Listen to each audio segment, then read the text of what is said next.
చూడండి, ఈరోజు కాలేజీకి కూడా వెళ్ళలేదండి.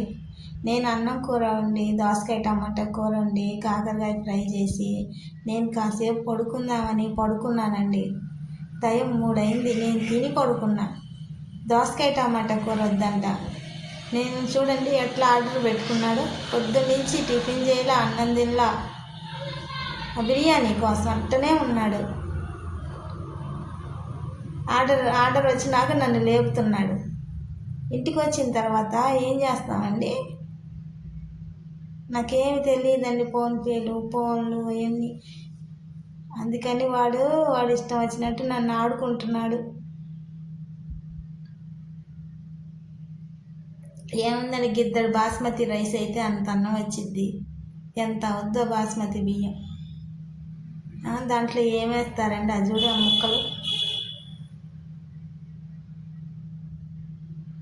ఆ మసాలాలు, పాడు మసాలాలు, నిలవ ఉన్న నూనె, ఎంత చెప్పినా వినట్లేదండి. అది ఆ గోంగూర పచ్చడి నీళ్ళది, ఆ చారు నీళ్ళ చారు ఒకటి ఇచ్చారు అంతే. ఇంట్లో గడ్డ పెరుగుంటే తినరండి, ఆడిచ్చే నీళ్ళ చారు పెరుగు అయితే తింటారు. ముక్కలు చూడండి, ముక్కల కోసం దన్నుకుంటున్నాడు. ఇంత చిన్న ముక్క వేసారు చూడండి, అడుగునే ఏమైనా ఉన్నాయా అని ఎత్తుక్కుంటున్నాడు.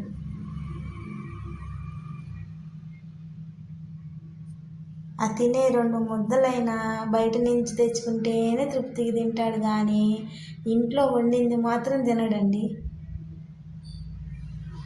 అస్సలు మాట విన్నట్ల. నేను ఏం చేయాలండి చెప్పండి మీరు?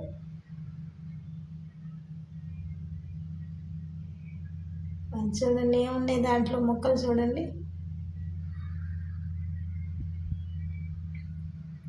ఆ దమ్ బిర్యానీ ఉన్న రుచి ఆపచ్చా, అది 2 ముక్కలు, అయ్యి ఆ 2 ముక్కలేనండి.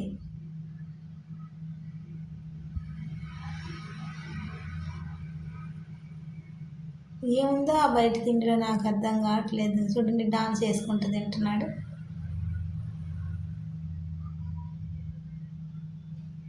వాడికి ఇష్టమైంది అయితేనే 2 ముద్దలు తింటాడండి, లేకపోతే ఆ రోజంతా అన్నం మానేస్తాడు. నేనేం చేయను చెప్పండి?